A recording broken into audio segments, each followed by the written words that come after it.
सच्चिदानंद सद्गुरु साईनाथ महाराज की जय। ओम साई राम। मित्रों, आज का ब्लॉग आप सभी साईं परिवार के लिए विशेष लाभकारी और कल्याणकारी है, क्योंकि आज के ब्लॉग में हम अपने साईं परिवार के लिए एक बहुत ही विशेष ब्लॉग लेकर के आए हैं, जिसके माध्यम से यह बताना चाहते हैं कि साईं बाबा की पूजा और पद्धत जब आप करते हैं तो किस प्रकार का अनुभव आपको प्राप्त होता है, कैसे चमत्कारिक रूप से आपको साईं बाबा संदेश देते हैं, कैसे आपको वह बताते हैं कि हम आपके आसपास हैं।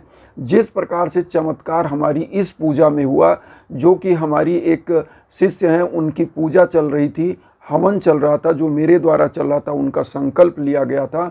और जब संकल्प लिया गया तो उस दीप में किस प्रकार का चमत्कार हुआ वो भी हम आपको दिखाएंगे। लेकिन सबसे पहले यह हम बताना चाहते हैं कि जब हवन के लिए आपके संकल्प होते हैं तो संकल्प का मतलब क्या होता है और किस प्रकार से वह आप तक ऊर्जा पहुंचती है। सबसे पहले आप जान लें कि जिस प्रकार से हमारी प्रकृति में, सृष्टि में सूर्य होता है और सूर्य की रश्मियों को सोखने के लिए, एक बिंदु पर केंद्रित करने के लिए जो ग्लास होता है, मैग्नीफाइंग ग्लास या लेंस जिसको आप बोलते हैं, जब आप उसके सामने कर देते हैं, सूर्य के सामने, तो एक छोटे से पॉइंट पर आपको वह सूर्य की रोशनी सेंट्रलाइज होकर पड़ती है। और अगर उस पर आप कागज़ रख दें तो होता क्या, वहाँ आग लग जाता है। मतलब ऊर्जा इतनी ज़बरदस्त वहाँ पहुँचती है।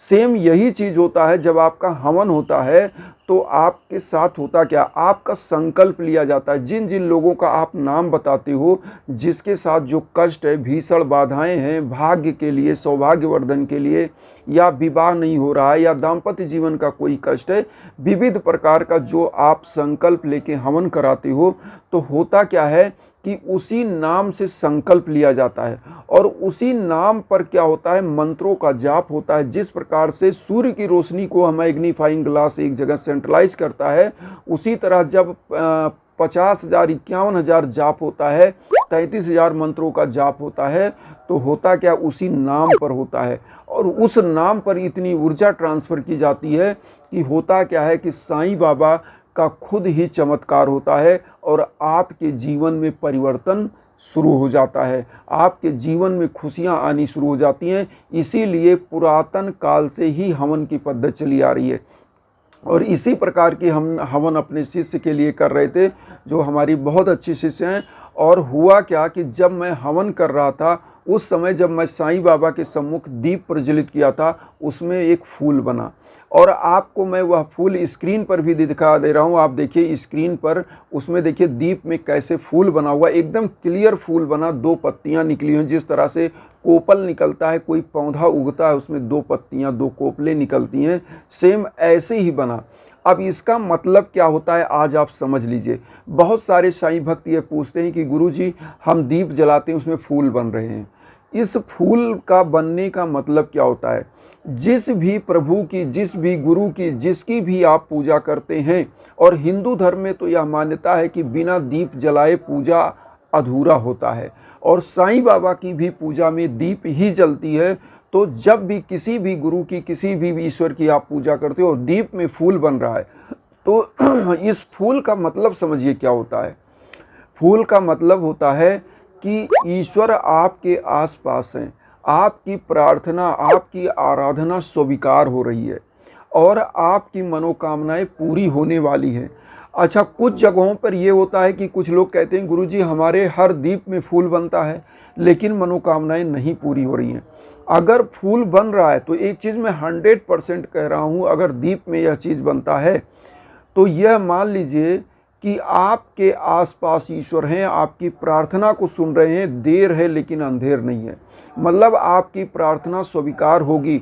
और कई बार होता क्या है कि यह फूल बनने का मतलब होता है कि ईश्वर कह रहे हैं कि आप सच्चे मन से पूजा करते रहिए, हम आपके साथ हैं। क्योंकि बहुत सारे लोगों की मनोकामनाएं नहीं पूरी होती, लेकिन वह संकेत देते हैं। हमारे साईं बाबा की 11 वचन में यह चीज़ लिखा हुआ है कि मुझे सदा जीवित ही जानो, अनुभव करो सत्य पहचानो। मतलब बाबा की अनुभूति आप कर रहे हैं, वो जो फूल बन रहा है, जो अच्छे सिम्टम आ रहे हैं, अच्छे लक्षण आ रहे हैं, वो बाबा की अनुभूति है।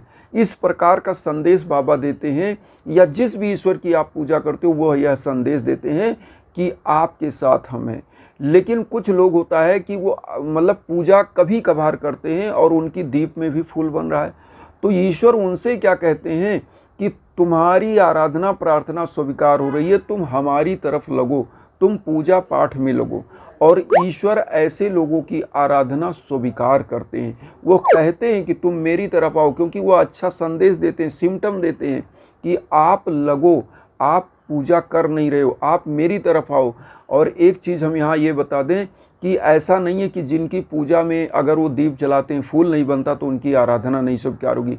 लेकिन अगर कोई अच्छे लक्षण, शुभ लक्षण आपको दिख रहे हैं तो इसका मतलब होता है कि आपकी पूजा और प्रार्थना स्वीकार हो रही है और प्रभु के श्री चरणों में और आस्था के साथ आपको लगना चाहिए।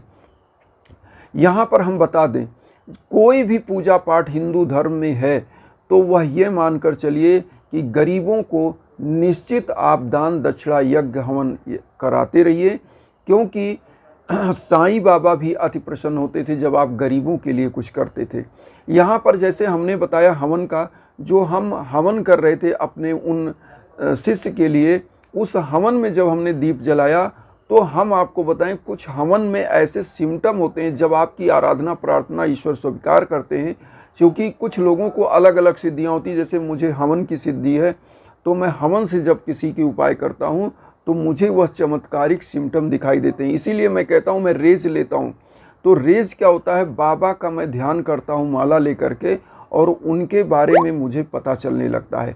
यही चीज़ होती है आपकी रेज, आपकी ऊर्जा, आपकी चीज़ों से पता चलने लगता है कि आपका कैसा ग्रह चल रहा है, गोचर चल रहा है, आपके जीवन में क्या चल रहा है। तो जब आपके पास प्रभु की सिद्धियां आए तो आपको झुकना चाहिए, गरीबों दीन दुखियों की सेवा करनी चाहिए। और यही चीज़ मैं कर रहा हूँ कि वसुधैव कुटुम्बकम की भावना के साथ, क्योंकि मैं आप सभी लोगों को बताऊं, बहुत सारे हमारे जो साईं परिवार के लोग हैं, बहुत सारे लोग आते हैं कि गुरुजी मेरा हवन होना है। अब उनको ये जल्दबाजी कई बार हो जाती है कि मेरा हवन पहले हो जाए। क्योंकि एक चीज़ मैं बता दूं, होता क्या है कि किसी का संकल्प, मैं एक का संकल्प एक ही बार में लेता हूं। ये नहीं कि एक साथ 10 लोगों का संकल्प हुआ, पता चला कि उनका नहीं हो पाया, उनका नहीं।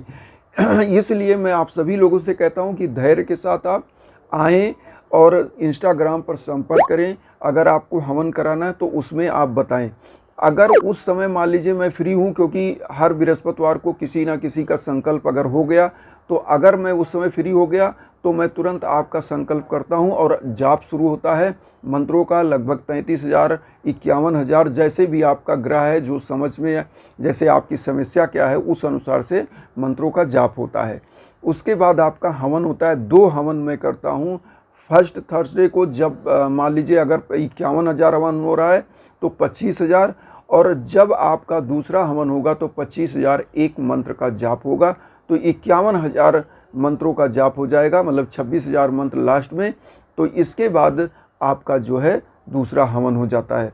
तो इसी प्रकार से ये हवन होता है। और आप सभी लोगों को हम बता दें, हमारा मेन उद्देश्य है कि आप मेंटल रूप से, इकोनॉमिकल रूप से, मनोवैज्ञानिक रूप से आप अच्छे सुखी संपन्न हो और बाबा की कृपा आपके परिवार पर बरसे। वसुधैव कुटुम्बकम की जो भावना हम लेकर चल रहे हैं, इसीलिए चल रहे हैं। और जो आज जो चमत्कारिक चीज़ हमने आपको बताया कि यह चीज़ चमत्कार हम अपनी शिष्य का एक हवन कर रहे थे, उसी का है। अब नाम तो नहीं बता सकते, क्योंकि देखिए हर आदमी का कोई गोपनीयता है, कुछ है, तो उसको रिवील नहीं करना चाहिए। तो इसलिए हम आप सभी लोगों को यही बता रहे हैं कि जो भी चमत्कार प्रभु जब दिखाते हैं तो निश्चित आपकी मनोकामनाएं पूरी होती हैं। पिछली बार हम एक शिष्य का हवन कर रहे थे, हम बताएं वो यही इंडिया के ही थे। अब उनकी कहानी मैं बताऊं कि उनका हवन जब हो रहा था तो इतनी बढ़िया आकृति हवन की जो लपटें निकल रही थी साईं बाबा की बन रही थी। और मैं बताऊं आज वो सेलेक्ट हो गए असिस्टेंट प्रोफेसर, यूपी में ही कहानी है ये, और असिस्टेंट प्रोफेसर हो गए।